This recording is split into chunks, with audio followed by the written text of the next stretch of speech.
You can't bring store-bought food. Only homemade. My sister insisted for Thanksgiving.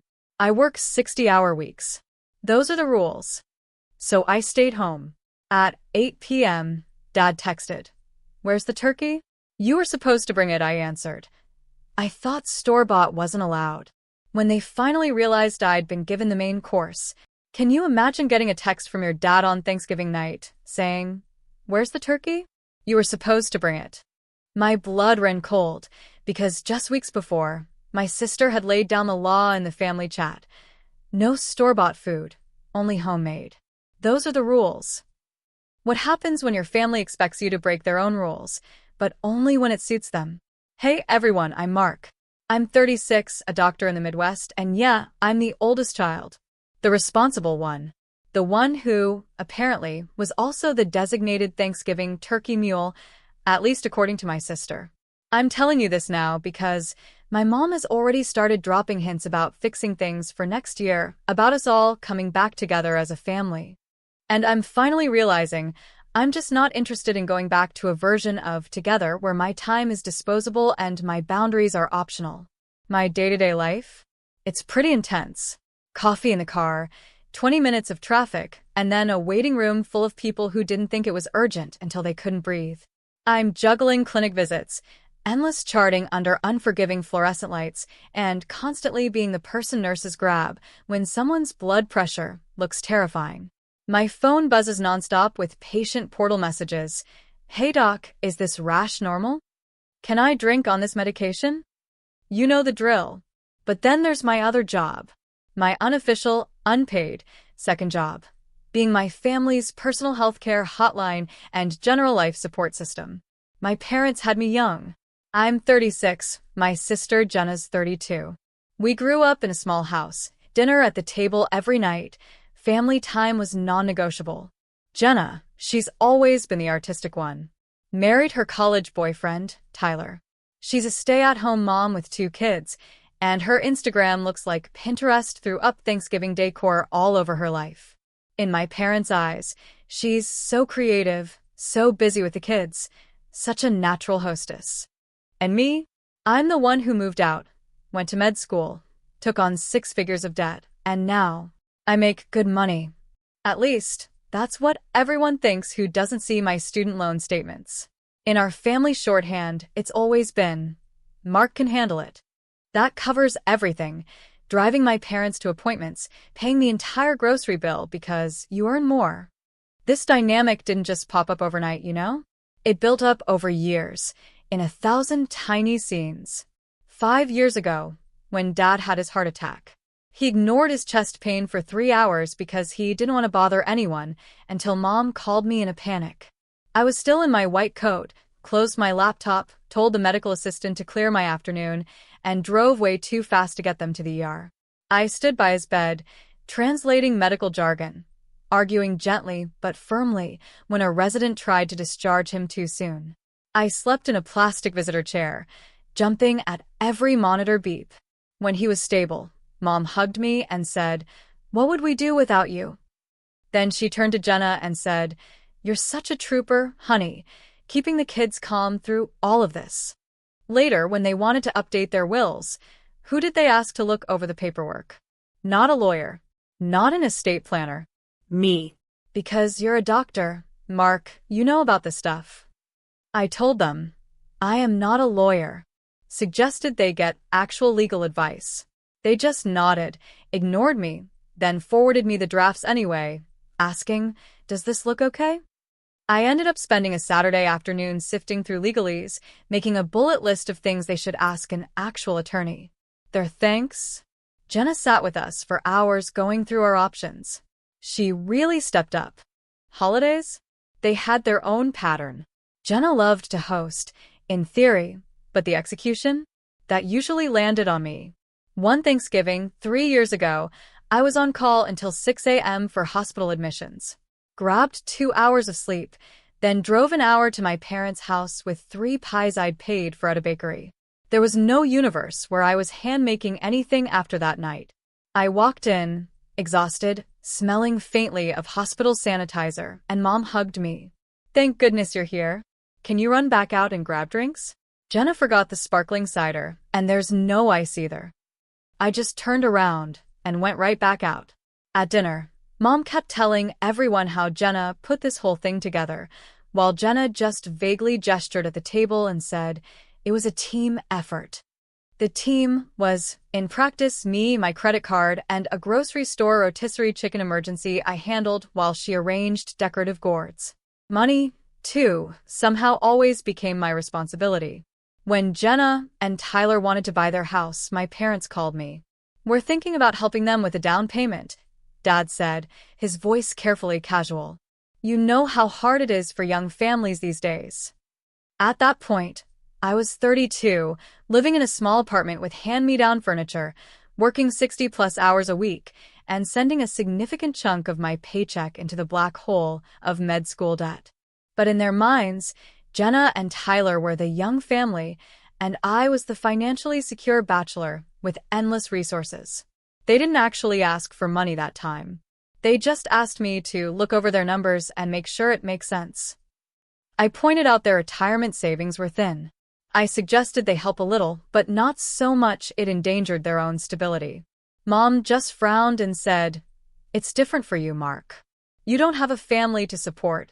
Translation: my future, hypothetical children didn't count. Hers did. Fast forward to last fall. Halloween decorations were barely down when the Lopez family Thanksgiving 2023 group chat lit up. Yes, my parents named it. Yes, they used the turkey emoji. Mom started it. "Hi, my loves. Let's plan Thanksgiving early this year, so it's not all on me. I'm too old to cook everything. Haha." Jenna jumped in within minutes. "I was thinking we do it at Mom and Dad's again so the kids can stay in their routine. I'll handle decor and dessert. We should divide up the food so it's fair." I was between patients scrolling this on my phone while my nurse prepped the next exam room. I typed, "I'm good to help, but I'm on a heavy rotation that week. 60-hour minimum. I can bring something, but it needs to be realistic. I might be able to pick up some sides from the store." Jenna responded almost instantly. I could practically picture her thumbs flying, that slightly offended frown already forming on her face. "Actually," she wrote, "Tyler and I were talking and we really want to do it right this year. No store-bought food, only homemade. It just feels more special. Those are the rules." She added a smiley face, like that softened it. I just stared at "those are the rules" while my brain did that quiet, slow-burn anger thing. The nurse opened the door for my next patient, and I tucked my phone away, but those words stuck with me. That evening, after a 10-hour day and an hour commute thanks to a fender bender, I came home to my dark apartment, reheated leftovers, and opened the chat again. Mom had responded to Jenna, "I think that sounds lovely. Everyone can make something from the heart. I'll do mashed potatoes and green beans, maybe rolls. What about you, Mark?" I typed. Deleted. Retyped. Finally, I wrote, "I work 7 a.m. to 7 p.m. Monday through Wednesday that week, and I'm on call Wednesday night. Realistically, I can't do anything that requires hours in the kitchen. I'm happy to pay for a high-quality turkey or sides from a catering place. They're delicious, and it supports local business." Jenna again almost immediately. "That feels like cheating, though. We all have busy lives. Everyone can pitch in." Tyler, for once, chimed in too. "Yeah, man. It's just one meal. It's family." That "just one meal" hit me sideways. I thought about every just they dropped on me over the years. Just pick Mom up from her appointment. Just fix Dad's computer. Just look at this rash on the kids. Just call your cardiology friend and ask if he can squeeze Dad in. Just cover the grocery bill. Just drive 3 hours after a night shift so we can all be together. Mom then wrote, "If Jenna handles dessert and I do sides, maybe you could take the turkey, Mark? You're so organized, you'll figure it out." There it was. The main course. My main course. I typed, "So, I'm supposed to work 12-hour days and also cook an entire turkey from scratch? When exactly am I doing that?" Jenna's bubble popped up instantly. "You can prep the night before. People do it all the time. You're single. You don't have to juggle kids, too." It was blunt. Sharper than she usually was. And it landed exactly how she meant it. Your time matters less because you don't have a spouse and children. I stepped away from the phone. I washed my dishes, took a shower that finally loosened the tension in my shoulders. Then I sat on my bed in a towel and reread the whole thread from the top. Mom, too old to cook everything. Jenna, only homemade. Those are the rules. The unspoken assumption that the doctor, who already runs on fumes, could just magically add several hours of complex cooking to a week when half the town would be sick and squeezing in last-minute appointments. Here's the thing. I love Thanksgiving. I like the food, the smells, the little rituals of carving and passing plates. But I had started to hate who I turned into in that house. Tired, resentful, quietly doing whatever was needed while everyone talked over me. It hit me. They weren't going to change anything unless I did. So I made a decision that, for me, felt absolutely huge. And for everyone else, it apparently felt like an act of betrayal. I typed, I'm going to be very clear. I cannot take on cooking a turkey from scratch this year. I'm willing to bring a store-bought main dish or sides. If that's not acceptable, I'll sit this year out and we can do something another time. Then I put my phone down and went to bed. They didn't reply that night. The next morning, between patients, I checked. 3 new messages. Mom, let's not be dramatic, dear. We're just trying to make it special. Jenna, we all have to sacrifice a little for family. Mom is doing sides. I'm doing dessert. You're doing turkey. That's how it's always worked. We're not asking for the moon. Tyler, if you plan ahead, it's not that big a deal. I just stared at, that's how it's always worked. Yeah, that was the whole damn problem. I wrote, I'm not being dramatic. I literally do not have the hours to safely cook poultry from scratch that week without losing sleep I can't afford to lose. I offered a compromise. I pay for a quality prepared turkey. You said no. I'm telling you my limit. I will not be doing a homemade turkey. If that's a deal breaker, I won't be attending. Jenna left it on read. Mom sent a thumbs up emoji, which in our family is code for, I'm not engaging with this, but I disapprove. A couple of days later, Mom called me. Mark, she said, skipping hello. I could hear talk radio murmuring in the background. Why are you being so rigid about this? Your sister has been planning this for weeks. Planning what? I asked. A meal where she sets the rules and I do the heavy lifting? That's not fair. She is the kids, Mark. You know how much work that is. All we're asking is 1 turkey. Mom, I said, keeping my voice level. It's not 1 turkey. It's hours of shopping, prep, roasting, resting, transporting. On a week where I'm already responsible for dozens of people's health. I offered to pay for a fully cooked bird from a place that probably does a better job than I would anyway. You guys decided that doesn't count. You're making this all about work, she snapped, that familiar edge creeping into her voice. Family should come first. I put family first when I slept in a hospital chair during Dad's heart attack, I said quietly. I put family first when I drove 3 hours on no sleep to make it to Thanksgiving after night shift. But me setting 1 reasonable boundary doesn't mean I've stopped caring. It means I'm human. She sighed. I just don't want them to feel abandoned. So don't abandon them. I shot back. Cook a smaller turkey, have Jenna do it, order pizza. But I'm not the villain for not doing what I literally cannot do safely. We went in circles for a bit until she said, well, I hope you think about it. And hung up. I did think about it. I thought about it while I listened to lungs wheeze and hearts murmur. I thought about it while I refilled blood pressure meds for people whose stress levels were killing them. And I realized, if I caved again, I'd be teaching my family that my no is negotiable if they guilt me hard enough. So I stuck to it. Behind the scenes, I made sure I had somewhere to go. A friend of mine, Sam, another doctor in my practice, has what he calls Misfit Thanksgiving every year for coworkers who can't travel or don't have family nearby. When I told him the situation, he just shook his head and said, Dude, my cousin did the same thing with Christmas. You're absolutely coming here. The week of Thanksgiving hit like a truck. Monday was packed. Tuesday wasn't better. Wednesday, I was on call and ended up staying late to admit an elderly man with pneumonia whose daughter kept apologizing for ruining my holiday while I calmly told her, "This is literally my job." By the time my shift ended on Thursday afternoon, I was bone tired but weirdly light. I drove home through neighborhoods full of cars, catching glimpses of warm, glowing tables and people as I passed.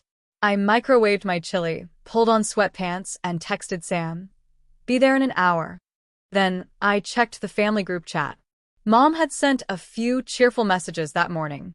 "Happy Thanksgiving, my loves." Picture of her table runner. Picture of Jenna's kids holding construction paper turkeys. No mention of me. No one had asked about the turkey.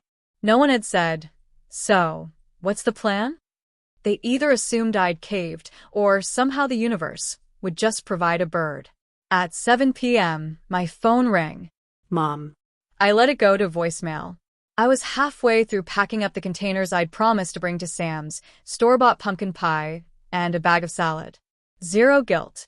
Then, at 8:03 p.m., my screen lit up with the text from Dad. "Where's the turkey? You were supposed to bring it." I actually laughed. It wasn't mean. It was that surprised, slightly hysterical laugh you get when people absolutely refuse to read reality. I texted back, "I thought store-bought wasn't allowed." He responded almost instantly, "We thought you were making it. Everyone is here waiting. The oven is ready." I typed, "I told you multiple times I wouldn't be cooking a turkey. I offered to buy one. You declined. I made other plans." The typing bubble appeared, disappeared, appeared again. Then the calls started. Mom. Then Jenna. Then Dad again. I just turned the ringer off, slid the phone into my jacket pocket, and headed to Sam's. At his place, there were about 10 people, nurses, a respiratory therapist, a pharmacist, a couple of residents. The living room smelled like roasted turkey and stuffing, and there was a football game humming in the background that no one was really watching. Sam's wife shoved a drink into my hand and said, "Rules are, no talking about work for 30 minutes.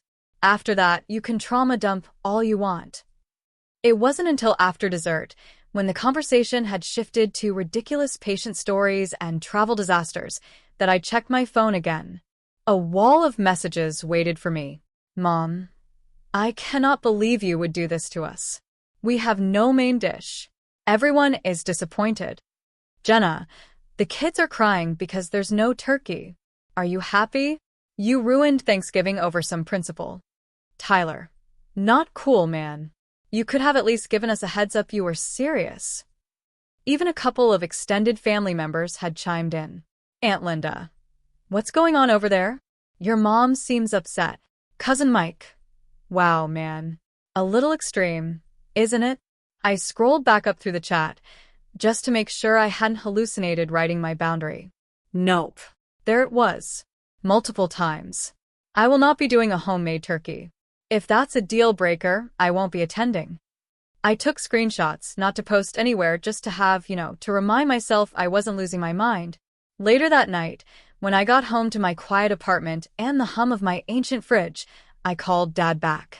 He picked up on the first ring, no hello. "You think you made your point?" he said. "I wasn't trying to make a point," I replied. "I told you what I could and couldn't do. You all chose to ignore it." "You left us high and dry," he shot back. "Your mother was humiliated. Jenna worked so hard on everything else." "Dad," I said, keeping my voice even. "What exactly stopped Jenna, or you, from buying a turkey yesterday, or this morning, or making one yourselves?" Silence. After a beat, he said, "We thought you'd do what you always do."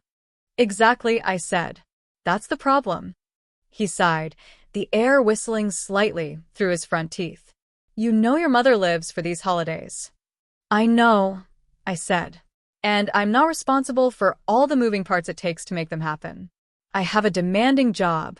I gave a reasonable alternative. "You all turned it down. You didn't have a turkey because you decided that my time and my limits didn't matter as much as Jenna's aesthetic." "That's not fair to your sister," he said. "What's not fair?" I cut in gently. "Is expecting me to function as your personal chef, chauffeur, financial backer, and on-call physician while treating every no like a personal attack. I can't do it anymore. I won't. He was quiet for a long moment. Then he said, "Your mother cried." "I'm sorry she's upset," I said. "I really am. But her feelings don't erase the fact that you were given the information you needed and chose not to act on it. That's on you." He didn't like that. We ended the call not with a slam, but with that heavy, disappointed silence parents deploy when they think they're teaching you a lesson. Over the next week, the family narrative settled into something like, Mark abandoned US on Thanksgiving because he thinks his job makes him more important than everyone else. I know this because Jenna posted a vague Facebook status about some people caring more about their careers than making memories with their nieces and nephews, and Mom commented with a sad face emoji. What they didn't expect was for the story to leak sideways. Aunt Linda called me. "Okay, tell me your side," she said, skipping pleasantries. "Your mother is running around like you burned the house down." I read her the entire chat. I forwarded her the screenshots, with my parents' permission to share within the family, of course, technically implied by them blasting it to half of them already. She hummed along. "Oh," she said eventually. Oh. "Oh no. Yeah, that's not great." "Which part?" I asked. "The part where they act like you didn't warn them," she said. "You made it very clear. And your sisters, those are the rules thing." She clicked her tongue. "She wants to play hostess, but not do the heavy lifting. That's not hosting, that's directing." I didn't ask her to intervene, but word travels fast in my family. Suddenly, Cousin Mike texted me. "Okay, having seen the receipts, I take back the extreme comment. That was a mess." Christmas planning rolled around as it does. Normally, by early December, the group chat would be full of logistics. This time, it was quiet. Eventually, Mom sent, "We'll be doing a simple Christmas at home this year. Anyone is welcome. Let us know if you can make it. No assignments. No elaborate rules. No passive-aggressive, everyone pitch in." I waited a day, then replied, "I'm working Christmas Eve and part of Christmas Day. I'm available for a short visit in the afternoon on the 26th. I'm happy to bring a dessert from the bakery." No one said, only homemade this time. When I showed up on the 26th with a chocolate cake from a local place, the atmosphere was delicate. Mom fussed with the coffee cups. Dad made small talk about football. Jenna was quieter than usual, rearranging wrapping paper and making sure everyone noticed the kids' matching pajamas. At one point, she pulled me aside into the hallway. "You really hurt me," she said, arms folded. The kids didn't understand why Uncle Mark wasn't there. They kept asking. "I'm sorry they were disappointed," I said. "Did you tell them the truth?" She frowned. "That you refused to bring the turkey?" "No," I countered. "That I refused to do an unsafe amount of work on top of my job. I offered to pay for a turkey. You said no. That's the truth." She rolled her eyes. "You're always so literal." "I'm a doctor," I said. "Literal keeps people alive." She huffed. "You could have just tried harder." "I'm already giving a lot of myself," I said. "I'm not going to set myself on fire to keep Thanksgiving warm. If hosting matters that much to you, then you need to actually host. That includes cooking or adjusting your expectations." For a second, I thought she might yell. Instead, she just shook her head and said, "You've changed." Like it was the worst thing she could think of. "Yeah," I said. "I had to." Over the following months, the temperature settled into something like low contact. I still answered calls about serious medical issues, Dad's medication questions, Mom's concern about a mole, but I stopped responding to every quick text about minor aches and pains. I started saying, "That's something you should ask your own doctor at your next appointment." When they asked me to look over Jenna's new budget because they were thinking of helping her upgrade her minivan, I told them they should talk to a financial planner. When Mom tried to rope me into organizing a big Easter brunch, I said, "I can show up for 2 hours and I'll bring coffee." That's it. At work, my life was still hectic, but there was a subtle weight off my shoulders. I wasn't squeezing Costco runs and elaborate side dishes into my already overloaded schedule. I used some of my days off to actually rest or see friends instead of playing family project manager. This most recent Thanksgiving, Mom sent a message. We're keeping it simple this year. Small turkey, just us. You're welcome if you're free. I looked at my schedule. I was on call Thursday, off Friday. I wrote, I'll be stopping by Sam's again to see some coworkers. I might swing by in the evening if things are quiet. She replied, we'd like that. No mention of rules. No assignments. When I did stop by for an hour, there was a turkey on the table. It was slightly dry, the gravy a little lumpy. Jenna even admitted she'd watched a YouTube video the night before and got confused about when to take it out. It's fine, Mom said, piling more on everyone's plates. We're just happy to be together. No one brought up last year directly, but when Mom tried to send me home with half the leftovers, since you're on your own, I just smiled and said, just a couple containers, please, and I'm good on assignments for the rest of the year. Dad snorted and shook his head, but there was a tiny, grudging smile there. The thing is, I didn't sabotage Thanksgiving. I didn't plot or scheme. I didn't set anyone up. I stated what I could realistically do, offered a compromise, and followed through on my boundary when they refused it. They decided that aesthetics and arbitrary rules mattered more than reality, and the natural consequence was an empty space where a turkey should have been. My life now is calmer in ways that don't look dramatic from the outside. I still work long hours under fluorescent lights. I still listen to heartbeats and reassure people and sign way too many forms. But my time off? That's mine. I spend it cooking simple meals for myself, meeting friends for coffee, occasionally sleeping in without my phone buzzing with a "can you just?" From my family. I still see my parents. I still send my niece and nephew birthday presents. I text Jenna sometimes about neutral things, the kids' school projects, a funny meme. But I no longer volunteer as tribute every time someone says we need and looks at me. If there's a lesson here, it's not that you should blow up holidays to prove a point. It's that when you calmly stop filling in all the gaps other people create, they will experience the absence as an emergency. They'll say you changed when what you actually did was step back and let their choices stand on their own. I didn't destroy anyone's traditions. I just stopped subsidizing their refusal to plan. And when the main course failed to appear, the universe simply did the math. So, I have to ask, have you ever had a family dynamic like this? Where you were always the go-to person until you just couldn't anymore? How did you handle it? I'm genuinely curious to hear your stories in the comments below.